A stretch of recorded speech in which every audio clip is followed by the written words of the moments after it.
Hello everyone, আশা করি সবাই অনেক অনেক ভালো আছো। সো ভয়েসের 3 নম্বর ক্লাসে সকলকে স্বাগতম। আমরা এই ক্লাসে ভয়েসের ব্যতিক্রমী কিছু দেখব। আমরা প্রথমত কী কী দেখছিলাম ভাইয়া? অ্যাসার্টিভ সেন্টেন্সের ভয়েসটা দেখছি, এরপর ইন্ট্রোগেটিভের সেন্টেন্সের ভয়েসটা দেখছি, এরপর ইম্পারেটিভ সেন্টেন্সের ক্ষেত্রে ভয়েসটা কীভাবে করতে হয় সেগুলো দেখে ফেলেছি। তো এই ক্লাসটাতে আমরা কিছু স্পেশাল টাইপস নিয়ে কথা বলবো। তার মানে এটা হচ্ছে আমরা আজকে স্পেশাল টাইপস। সো ধরো একদম প্রথমে আমরা আসি, যদি আমরা একদম টাইপ 1 এর কথা বলি। টাইপ 1, দেখো নিচের বাক্যটা একটু চেনো কিনা। We must endure what we can not cure. So এই বাক্যটা কিন্তু আমরা প্রায়শই বিভিন্ন জায়গায় দেখে থাকি। এখন এই বাক্যটা আমাদের ভয়েস চেঞ্জ করতে হবে। তো নর্মাল নিয়মে তুমি এখানে আসলে ভয়েস চেঞ্জ করতে পারবে না, অ্যাসার্টিভ, ইন্ট্রোগেটিভ, ইম্পারেটিভ এর মধ্যে পড়বে না। এখানে একটু খেয়াল করো, এখানে দুইটা হচ্ছে আমরা এখানে ক্লজের ব্যাপার সেবার আছে এখানে, যে দেখো এখানে হোয়াট যুক্ত আছে, উই ক্যান নট কিউর এবং হচ্ছে উই মাস্ট এন্ডিউর। সো এখানে দুইটা বাক্যাংশ আছে, কী দ্বারা যুক্ত? এই হোয়াট একটা হচ্ছে ক্লজ মেকার, এইটা দ্বারা যুক্ত হয়ে এই দুইটা বাক্যাংশ গঠিত করছে। তার মানে এই যে টাইপটা হবে, এটা আমাদের আলোচনার টাইপটা হবে হচ্ছে যদি ক্লজ অবজেক্ট থাকে। We must endure what cannot be cure. So এই যে হোয়াট ক্যানট বি কিউর এটুকু হচ্ছে অবজেক্ট অংশ। এখন অবজেক্টে যদি ক্লজ থাকে, সেই ক্ষেত্রে আমাদের অ্যান্সারটা কীভাবে করতে হবে সেটা একটু দেখি। তো যদি কোনো ভার্বের অবজেক্ট যদি ক্লজ হয়, তবে সেই ক্ষেত্রে ওই ক্লজকে সাবজেক্ট হিসেবে প্রথমে আনতে হবে এবং এরপর উভয় ক্লজেরই ভয়েস চেঞ্জ করতে হবে। তার মানে হোয়াট ক্যান নট কিউর যেটা আছে, এটাকে আমাদের একদম প্রথমে নিয়ে আসতে হবে কোথায়? প্যাসিভ করার সময়, এবং উভয়টারই হচ্ছে ভয়েসটা চেঞ্জ করতে হবে। তার মানে আমি আবার বলে দিচ্ছি, লিখছি না আর কি, তোমরা চাইলে লিখে নিতে পারো, যে যেমন ধরো যে উভয়টারই হচ্ছে ভয়েসটা চেঞ্জ করতে হবে এবং যেটা অবজেক্ট যে অংশটুকু আছে সেই অবজেক্ট অংশটুকুর প্রথমে চলে আসবে। যেমন যে হোয়াট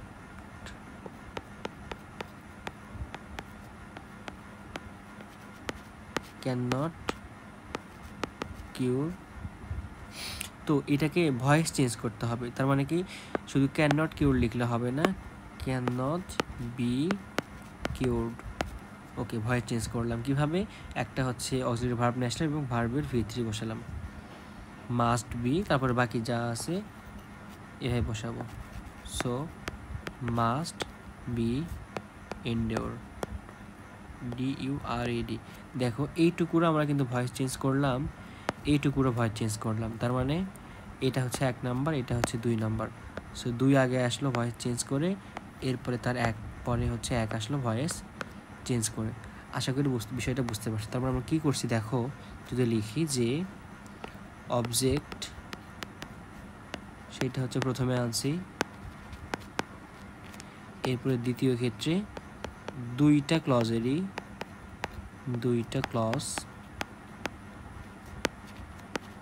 এর ভয়েসটা চেঞ্জ করছি। বিষয়টা বুঝতে পারছো? সো তার মানে টাইপ 1টা আমাদের ছিল হচ্ছে ক্লজ রিলেটেড ক্লজ, এবং এটা কি ক্লজ যদি অবজেক্টে থাকে, অবজেক্টে ক্লজ থাকে। আশা করি এটা বুঝতে পারছো তোমরা। এরপরে চলো আমরা টাইপ 2তে চলে যাই। সো টাইপ 1 আমাদের শেষ, আমরা এবার চলে আসি হচ্ছে ভাইয়া টাইপ 2তে। টাইপ 2, সো দেখো এই বাক্যটা চেনো কিনা, আমি একটু বাক্যটা লিখি। ইট is time to do the work. So এখনই হচ্ছে কিসের সময়? এখনই কাজটা করার সময়। সো এই বাক্য তুমি নর্মালি হচ্ছে সাধারণভাবে করতে পারবে না। এটাকে যদি আমরা প্যাসিভ করতে চাই, আমাদের এইভাবে করতে হবে। ইট ইজ টাইম ঠিক থাকবে, ইট ইজ টাইম,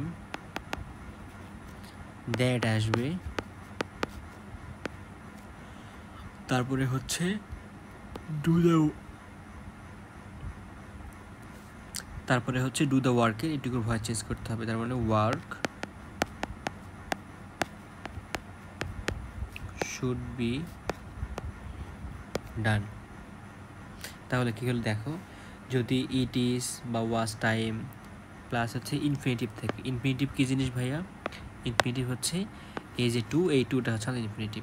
যদি ইট ইজ টাইম বা ইট ওয়াজ টাইম এরপর ইনফিনিটিভ টু থাকে, যদি এরকম টু থাকে সেই ক্ষেত্রে কী হয়, এরপর আমরা হচ্ছে ইনফিনিটিভের পরিবর্তে টু এর পরিবর্তে একটা দ্যাট বসাবো, টু এর পরিবর্তে দ্যাট বসাবো, এবং ইনফিনিটিভের যে অবজেক্টটি আছে সেটা হচ্ছে সাবজেক্ট হবে। কি অবজেক্ট? ইনফিনিটিভের অবজেক্ট হচ্ছে ওয়ার্ক। সো ইনফিনিটিভ বলতে এইটুকু অংশকে আমরা ইনফিনিটিভ বুঝে নিচ্ছি, টু এর পরিবর্তে দ্যাট বসাইছি এবং ওয়ার্কটা হয়ে যাবে সাবজেক্ট। আচ্ছা, সাবজেক্ট হইলো। তারপর কী করছি দেখো তো, আমরা একটা এক্সট্রা করে শুড বি নিয়ে আসছি। এক্সট্রা করে কী আনছে ভাইয়া? শুড বি নিয়ে আসছি। নিয়ে আসার পরে বাকিটুকু ভার্বের 3 নম্বর ফর্ম যেটা সেটা বসাইছি। সো তাহলে দেখো, আমাদের রুলসটা লিখতে চাই, কীভাবে লিখব? যদি কখনো বাক্যে ইট ইজ বা ওয়াজ টাইম থাকে প্লাস ইনফিনিটিভ টু থাকে, সেই ক্ষেত্রে আমরা কি করব? টু এর জায়গায় দ্যাট বসাবো এবং ইনফিনিটিভের যে অবজেক্ট যেটা আছে সেই অবজেক্টকে কি করব ভাইয়া? সাবজেক্ট বানাবো। বানায় বাকি যে অংশ সেটা লিখবো, এবং এখান থেকে মোস্ট ইম্পর্টেন্ট যেটা সেটা হচ্ছে এক্সট্রা করে শুড বি নিয়ে আসতে হবে। Should be. বুঝতে পারলে বিষয়টা? যদি এরকম হতো, দেখো এরকম বললো যে it was time to do the work. So এইখানে জাস্ট ইট ইজের জায়গায় জাস্ট বসতে হচ্ছে ইট ওয়াজ, বাকিটুকু যা আছে সব সেম থাকতো। এখন আমরা এই যে এখানে দ্যাট দিয়ে করলাম, মাঝে মাঝে আমরা দ্যাট ছাড়াও করতে পারি। সেটা কিভাবে? দ্যাট ছাড়া আমরা ফর দিয়ে করতে পারি। ভাইয়া ফর দিয়ে একটু দেখাও কীভাবে। যেমন দেখো, এরকম ছিল যে হচ্ছে it is time that work should be done. আমরা যেরকম লিখি যে ইট ইজ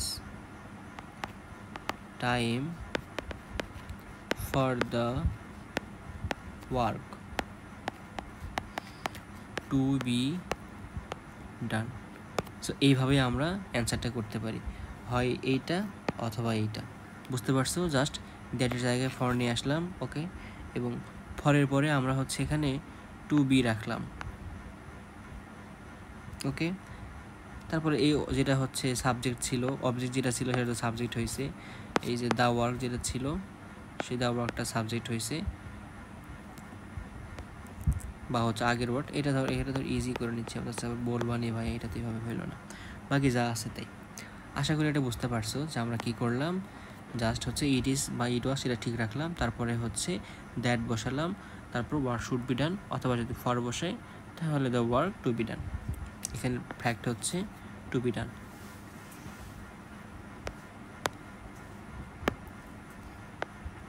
এবার আসো টাইপ 3-তে।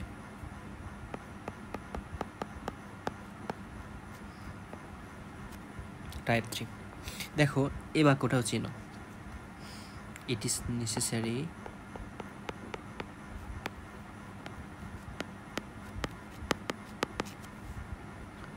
To stop corruption. এটাকে কি করতে হবে? এটার হচ্ছে ভাইয়া প্যাসিভ করতে হবে। তাহলে এটার প্যাসিভ কীভাবে করবো? দেখো, ইট ইজ নেসেসারি ঠিকই রাখবো, ইট ইজ নেসেসারি, টু এর জায়গায় দ্যাট বসাবো, করাপশন যেটা ছিল সেটাকে সাবজেক্ট বানাবো, তারপরে নর্মালি একটা শুড বি নিয়ে আসবো, তারপরে এখানে স্টপ ভার্বের হচ্ছে 3 নম্বর ফর্ম বসাবো, স্টপ। সো টাইপ 3টা হচ্ছে কিসের মতো করে? টাইপ 2 এর মতোই করে। টাইপ 3 হচ্ছে টাইপ 2 এর মতো করে। কিভাবে এটা ছিল, যদি এরকম থাকে যে ধরো হচ্ছে যে ইট ইজ বা ওয়াজ প্লাস অ্যাজেক্টিভ থাকে, অ্যাজেক্টিভ কোনটা, ইজ নেসেসারি, প্লাস যদি টু থাকে, টু কোনটা, ইজ এ টু। অথবা যদি এরকম হতো যে ধরো এটার অ্যান্সারটা আমরা কীভাবে তখন করলাম, এটার অ্যান্সারটা করলাম এরকম যে হচ্ছে দ্যাট শুড বি প্লাস হচ্ছে V3 করতে হবে। টাইপ 3 বোঝা গেল ভাইয়া? আশা করি তোমরা বুঝতে পারছো। চলো এটা আরেকটা প্র্যাকটিস দেখে ফেলে আমরা অন্য একটা কালার ইউজ করি। ধরো এটার 2 নম্বর প্র্যাকটিস,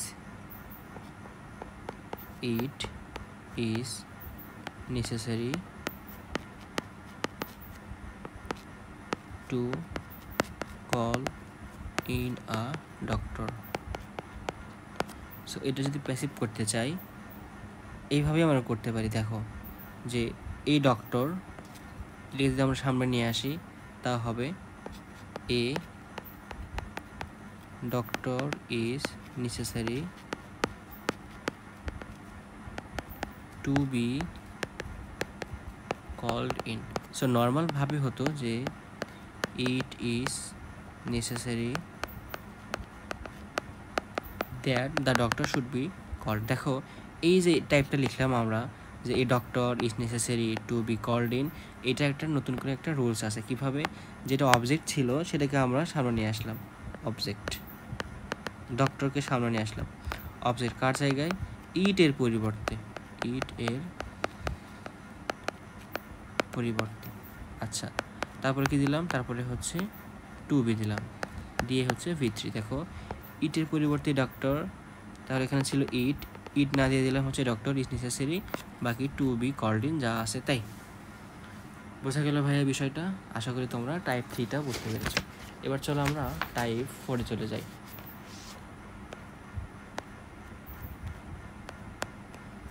ছোট করে নিই।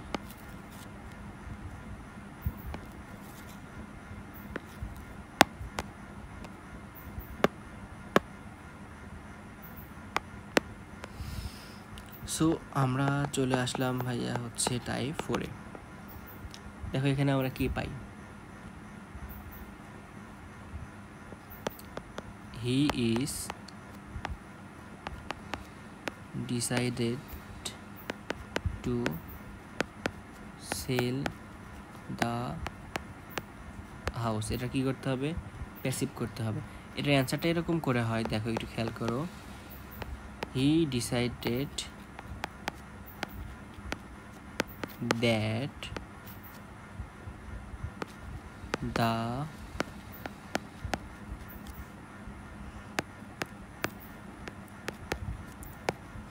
House should be sold.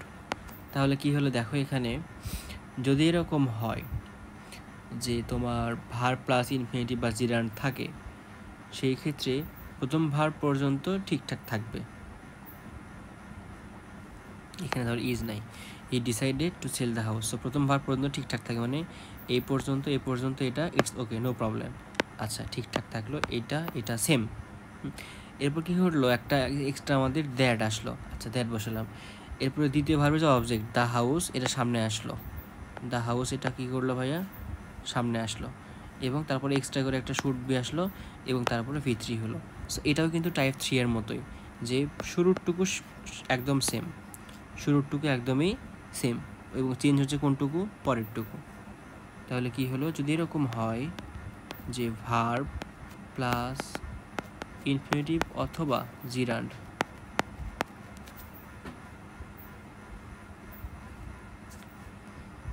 এটার প্রথমটুকু হচ্ছে ওকে থাকবে, এরপরে দ্যাট বসবে, তারপরে হচ্ছে অবজেক্ট চেঞ্জ হবে, এবং ফাইনালি এখানে হচ্ছে একটা শুড বি আসবে।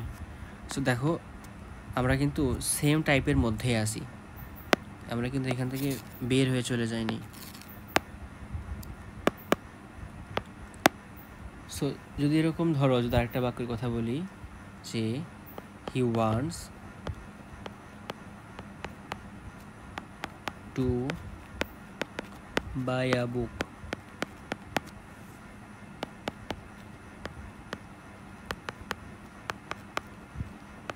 এটাকে এরকম করতে হবে, he wants that the book should be ব্রট। বোঝা গেল বিষয়টা? আশা করি তোমরা এটা বুঝতে পারছো। এখন চলো আমরা একটু দেখি যে টাইপ 2, 3, 4 কি কি ছিল। যে এরকম ছিল যে it is time, it is necessary,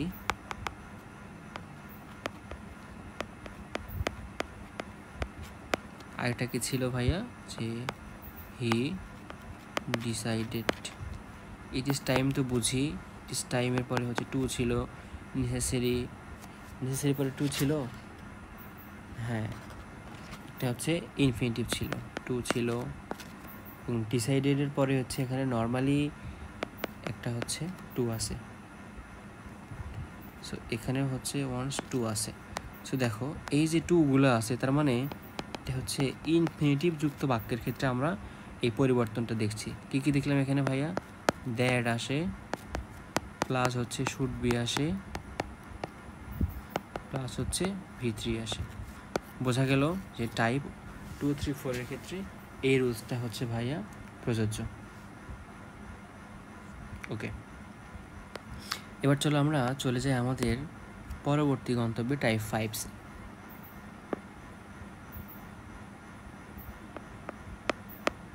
আমরা অন্য একটা কালার ইউজ করি, টাইপ 5। সো এটা হচ্ছে কোয়াজি প্যাসিভ। তোমরা এই বাক্যগুলো অলরেডি দেখে থাকবো বিভিন্ন জায়গায়। সো চলো, যেমন দেখো হচ্ছে প্রথম বাক্য যদি লিখি, গ্রিন ম্যাঙ্গোস টেস্ট সাওয়ার। আচ্ছা বলো, এটা যদি প্যাসিভ করতে চাই, বলো তো গ্রিন ম্যাঙ্গো যে সাওয়ার লাগে, এটা কি গ্রিন ম্যাঙ্গো বোঝে না কোনো একজন মানুষ খায়? কেউ খেলেই তো এটাকে হচ্ছে কি লাগে, সাওয়ার লাগে। তাহলে কীরকম কীভাবে করতে হবে? গ্রিন ম্যাঙ্গোস আর সাওয়ার হোয়েন অথবা ইফ টেস্ট। তাহলে যখন এদেরকে টেস্ট করা হয় তখন তারা সাওয়ার লাগে। অথবা এইভাবে অ্যান্সারটা করতে পারবো। নর্মালি আমরা এটাই ফলো করি, গ্রিন ম্যাঙ্গোস আর টেস্টেড সাওয়ার। কী করলাম দেখো, এখানে এক্সট্রা করে একটা হচ্ছে আর নিয়ে আসি ভাইয়া। জাস্ট কী করছি, এক্সট্রা করে একটা হচ্ছে আর নিয়ে আসছি, আর এখন আর এর সাথে হচ্ছে ভার্বের 3 নম্বর ফর্ম দিছি। তাহলে টাইপ 5টা আমাদের শেষ। এবার আসি টাইপ 6-এ। টাইপ 6-এ কীরকম? এরকম খেয়াল করো যে হি ইনভাইটেড মি টু গো।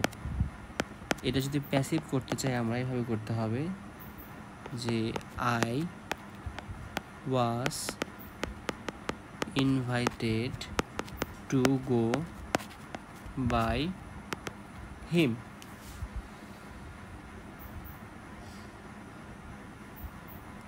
এরপরে ধরো যদি এরকম বলা হয় যে father asked me to read, তাহলে কি হবে? I was asked to read by father.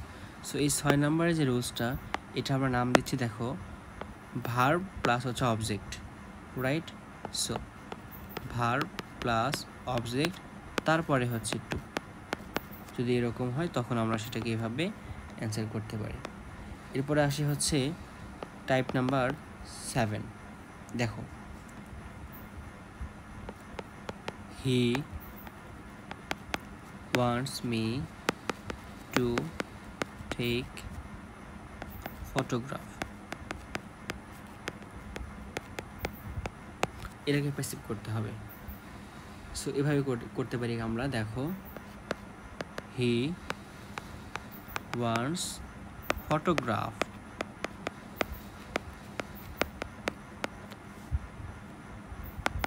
Two be, take থেকে হয়ে যাবে কি টেকেন বাই মি। এটা কীরকম করে হলো? যদি কোনো বাক্যে লাইক, লাভ, ওয়ান, উইশ এরকম থাকে। এরপরে যদি এরকম হয় যে ধরো হচ্ছে ভার্বের অবজেক্ট থাকে এবং তারপরে হচ্ছে ইনফিনিটিভ থাকে। দেখো তার মানে কী হলো, দেখো আমরা একটু মিলাই। প্রথমত হচ্ছে ওয়ান্স আছে, এরপরে অবজেক্টটা আছে, এরপরে হচ্ছে টুটা আছে, ইনফিনিটিভ আছে। যদি এরকম থাকে সেই ক্ষেত্রে he wants photographs to be taken.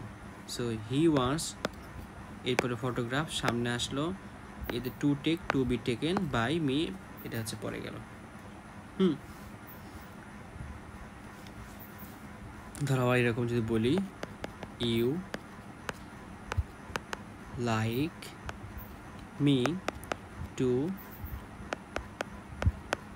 Take tea, request করলে হবে ইউ লাইক, এটা ঠিক ছিল, তারপর টি সামনে চলে আসবে, টি টু বি টেকেন, টেকেন কার দ্বারা, বাই মি। বোঝা গেল বিষয়টা ভাইয়া? আশা করি এটা বুঝতে পারছো, প্রবলেম হবে না।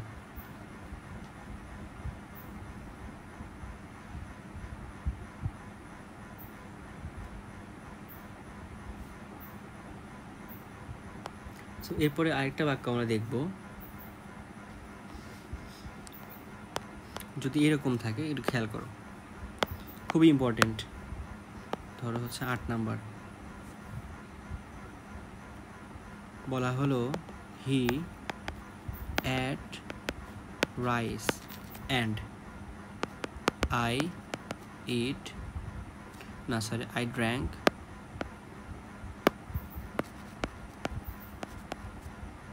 Coffee.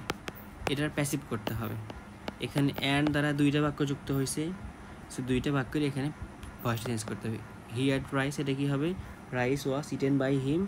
R I drank coffee, তাহলে কি হবে, coffee was drank by me. তাহলে লিখি rice was eaten by him and coffee was drank by me. So দুইটা বাক্যেরই কিন্তু আমরা এখানে ভয়েসটা চেঞ্জ করলাম। বোঝা গেল বিষয়টা ভাইয়া? আচ্ছা, তো এই হচ্ছে মোটামুটি আমাদের স্পেশাল যে রুলসগুলো ছিল ভয়েসের ক্ষেত্রে, এটার মাধ্যমে আমাদের ভয়েসটা পড়া মোটামুটি শেষ হলো। এখন তোমাদের যে কাজটা হচ্ছে সেটা হচ্ছে ভয়েসের এইচডাব্লিউগুলো করা। এখানে আমাদের কয়েকটা ভয়েসের এইচডাব্লিউ দেওয়া আছে, তোমরা এগুলো করবা, এক্সারসাইজগুলো করবা ভিডিওর। এটা করার পরে দেন হচ্ছে এটার সলভটা মিলাবে। এখানে 10টা আগে স্ক্রিনশট দিয়ে এটা সলভটা করো, তারপরে এখান থেকে অ্যান্সারগুলো মিলায় নাও। ঠিক আছে ভাইয়ারা? ওকে, ধন্যবাদ সকলকে, আসসালামু আলাইকুম।